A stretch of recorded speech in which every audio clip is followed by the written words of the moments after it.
Je vous remercie d'avoir répondu présent à ce point de presse qui va se dérouler autour de la question de l'affichage de certaines personnes concernées par l'inscription sur la liste électorale informatisée LEI. Mesdames et messieurs, il y a encore quelques semaines, l'Agence nationale d'identification des personnes avait animé une conférence et à l'intention des représentants des différentes formations politiques dans notre pays. Et à partir de ce jour-là, le compte à rebours a démarré pour l'aboutissement d'une liste électorale informatisée devant servir aux élections législatives du 8 janvier 2023. Qu'il vous souvienne qu'à cette occasion, nous avions annoncé l'organisation d'une opération d'affichage et de collecte d'informations complémentaires concernant une frange de la population électorale. Mais depuis lors, un certain nombre de préoccupations ne cessent d'être soulevées, d'être agitées par la population, et ce point de presse est l'occasion d'apporter des réponses claires à certaines de ces préoccupations. Fondamentalement, qui est concerné par la liste électorale informatisée LEI?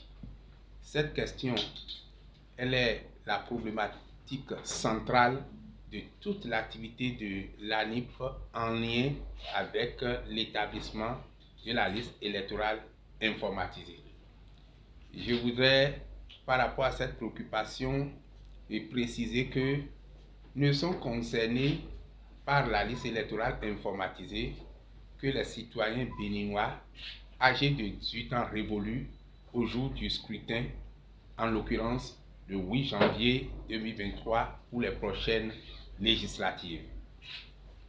Il y a là, dans cette réponse, quelque chose de fort à souligner: avoir 18 ans révolus. Donc tous ceux qui avaient déjà 18 ans et ceux qui auront 18 ans au 8 janvier 2023 sont concernés par la question de la liste électorale informatisée LEI. Mais voilà, cela ne suffit pas pour figurer sur la liste électorale informatisée. Encore faut-il au préalable se faire inscrire au registre national des personnes physiques, c'est-à-dire se faire prendre en compte dans le cadre du RAVIP. Vous savez, 2017-2018, l'État avait organisé une grande opération dénommée recensement administratif à vocation d'identification de la population, RAVIP. Cette opération avait permis à environ 11 millions de Béninois d'être enrôlés dans une base de données nationale. Quand l'État a investi pour réaliser une telle opération d'une telle envergure, il est rationnel de prendre des dispositions pour utiliser cette base de données dans le cadre de différents projets de développement de notre pays. La confection d'une liste électorale informatisée à partir de cette base de données nationale fait partie donc de ces projets de développement, et c'est donc pour cause que l'Agence nationale d'identification des personnes a été investie par la loi pour traiter les données et extraire la liste électorale informatisée LEI de cette base de données. Je rappelle donc, oui, il faut avoir 18 ans révolus à la date du scrutin, mais il faut avoir fait également le RAVIP pour figurer sur la liste électorale informatisée. Et quand on donne une telle réponse, elle ne fait que susciter d'autres interrogations. En effet, certains diront: oui, moi, je n'ai pas encore fait le RAVIP. Ça veut dire que je ne pourrai pas être inscrit sur la liste électorale informatisée. Un autre dira: moi, j'ai fait le RAVIP, mais quand je me suis rapproché des services de l'ANIP, c'est comme si je n'ai pas fait le RAVIP. On n'a pas retrouvé mon nom. Un autre dira: moi, je ne sais plus entre le RAVIP ou la LEPI ce que j'avais fait. j'ai une carte LEPI, mais j'ai aussi des papiers de RAVIP. Mais je ne sais pas vraiment où donner la tête. C'est des préoccupations légitimes, citoyennes. Il faut commencer par faire la part des choses. Le RAVIP a été fait et celui qui l'a fait a la preuve qu'il a fait le RAVIP. C'est la délivrance à son profit d'un petit papier rectangulaire qu'on appelle le récépissé RAVIP. Si quelqu'un a ce petit papier rectangulaire, le récépissé RAVIP, c'est la preuve qu'il a vraiment fait le RAVIP. Mais je parle des citoyens honnêtes qui ont leur récépissé RAVIP et qui ont déjà utilisé ce récépissé pour se faire établir des actes de naissance sécurisés, des certificats d'identification personnelle ou même la carte nationale d'identité biométrique. Il y a d'autres qui sont toujours en train de traîner les pas pour avoir des actes normalisés avec leur récépissé RAVIP. Ils sont honnêtes, ils vont bénéficier des traitements qu'il faut, mais ceux qui vont truquer des papiers présenteront ces papiers comme récépissé RAVIP pour faire croire qu'ils ont fait le RAVIP et qu'ils ne sont pas pris en compte. Le traitement sera sévère.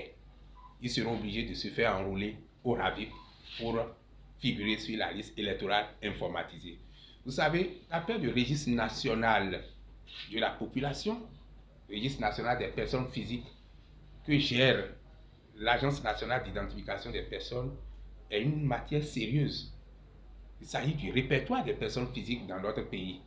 Donc, il n'y a pas à tricher avec. Vous êtes dedans, ça vous permet d'avoir des papiers de citoyens, ça vous permet d'avoir la vie facile dans certaines formalités et beaucoup de Béninois en témoignent. D'autres difficilement parviennent à obtenir satisfaction, mais à partir de là, ils savent que leur vie est transformée désormais dans le domaine des formalités administratives et donc on ne peut pas s'amuser avec ce répertoire. Je tiens donc à souligner que l'inscription au RAVIP est une condition sine qua non pour figurer sur la liste électorale.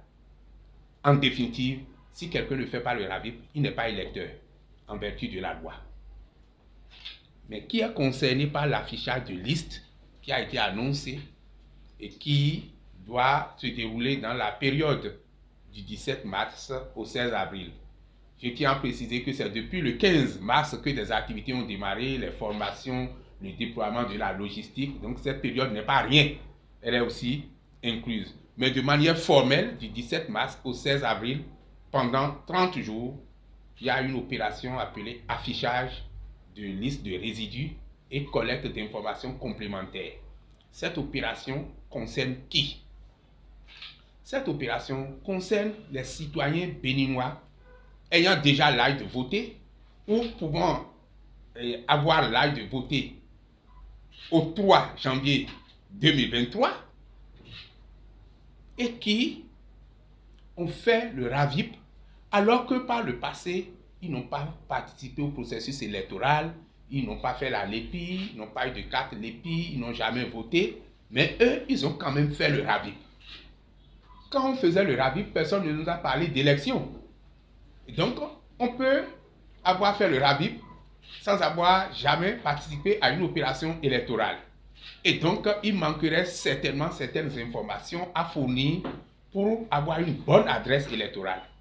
C'est ceux-là qui sont concernés par l'opération qui démarre le 17 mars et qui s'achèvera au 16 avril.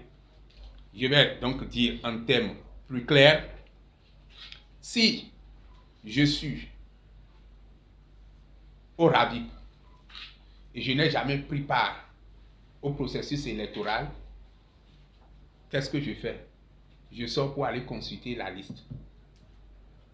Si je retrouve mon nom, je dis, ah ok, je suis bien là, mais pour voter au 8 janvier 2023, date du scrutin des prochaines élections législatives, voici là où je vais voter.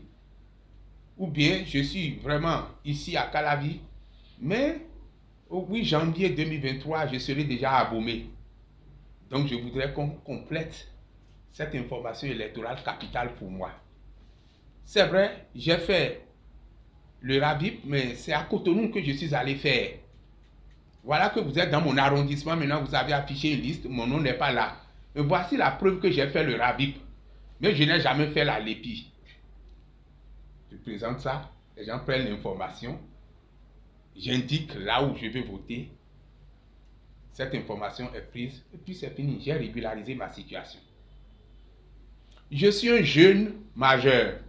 Ça veut dire que quand on parlait d'élection, c'est comme si les gens disaient, hey, toi tu es jeune, élection n'est pas affaire d'enfant, donc tu ne peux pas voter. Mais Dieu merci, le 8 janvier 2023, j'aurai déjà 18 ans révolus. Donc je suis jeune majeur. J'ai déjà fait mon RAVIP. Je fais le déplacement seulement pour dire, ah, mon nom est là. Je complète. Je demande qu'on complète mon information pour qu'après, on puisse m'attribuer un centre de vote ou un poste de vote. C'est tout ce que j'ai à faire.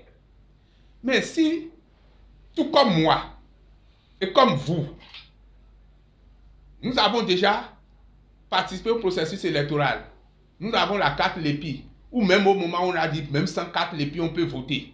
Et nous avions eu notre nom sur la liste électorale, et que nous avons aussi fait le RAVIP, nous ne sommes pas concernés par ce premier affichage. Dans la mesure où nous avions déjà participé au processus électoral, au dernier processus électoral, tout au moins les 2 dernières élections dans notre pays, ça veut dire que, indiscutablement, nous avons été électeurs. Si nous avons fait le RAVIP, ça consolide notre statut d'électeur. Nous ne sommes pas pressés pour le moment.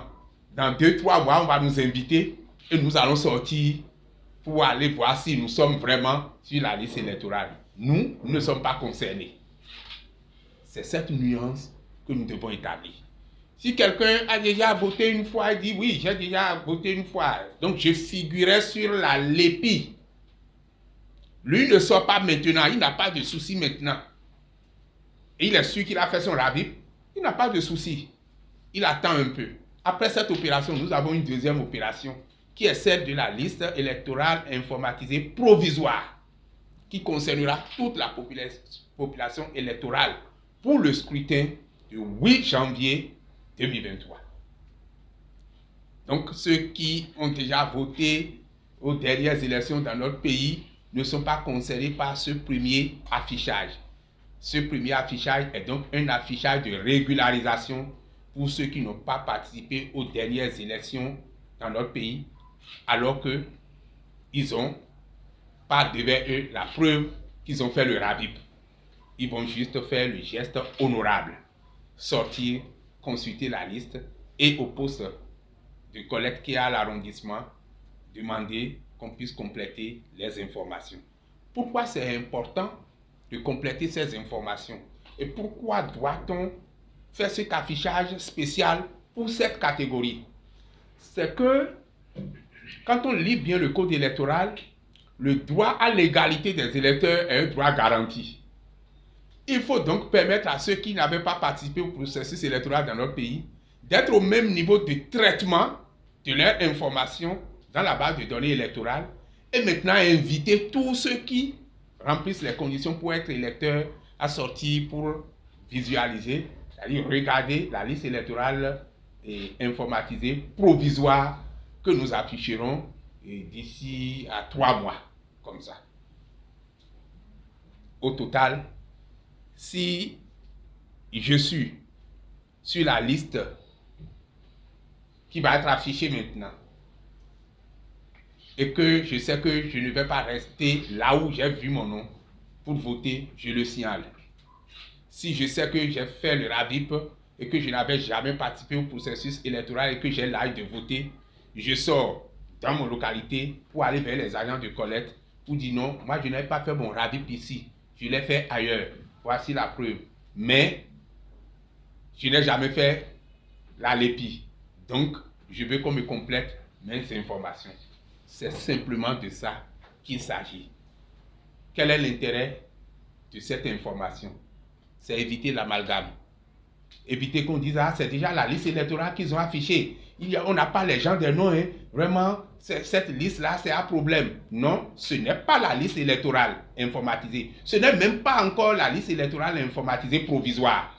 C'est la liste de résidus devant régulariser leur situation pour figurer sur la liste électorale informatisée provisoire afin d'être consolidés définitivement sur la liste électorale informatisée. Je voudrais donc que les médias puissent nous aider à faire cette clarification, parce que quand on lance de pareilles opérations, vous savez, les gens mettent les alertes.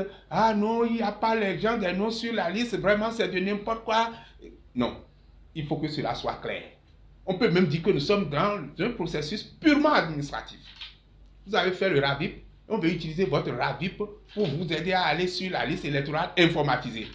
On dit sortez pour compléter vos informations. Mais si vous aviez déjà participé au processus électoral, vous n'êtes pas concerné maintenant. Je pense que si c'est suffisamment clair comme ça, il n'y aura pas d'amalgame. Je voudrais saisir cette occasion pour dire ceci. Point ne sera besoin de dire, ah, dans telle localité, l'équipe qui est là, ça ne suffit pas, hein. Il faut renforcer, il faut ajouter d'équipes. Non.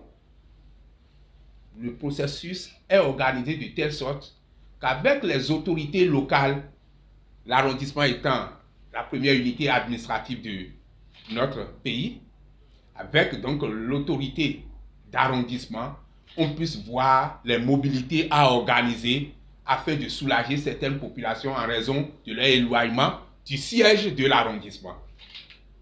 Si à un moment donné, on voit que dans une zone, il n'y a plus d'intérêt à y rester parce que les gens sont déjà sortis suffisamment, on a des chiffres, on peut déplacer des équipes pour aller en renfort à d'autres. Mais point n'est besoin de dire, ah, si vous ne renforcez pas, ça va échouer. Ce n'est pas de ça qu'il s'agit. Il s'agit d'une opération de régularisation. Pas d'alerte injustifiée et pas d'alarme pour dire, ah, c'est une liste électorale de mascarade, c'est ci, c'est ça. Ce n'est pas encore la liste électorale. Citoyens de mon pays, si vous avez fait le RAVIP alors que vous savez pertinemment que vous n'aviez pas participé au processus électoral, au dernier processus électoral dans notre pays, donc que vous ne figurez pas sur la LEPI, c'est le moment de régulariser votre situation pour apparaître sur la liste électorale informatisée. Et que ceux qui entendent puissent aider ceux qui n'ont pas entendu à bien entendre. Merci.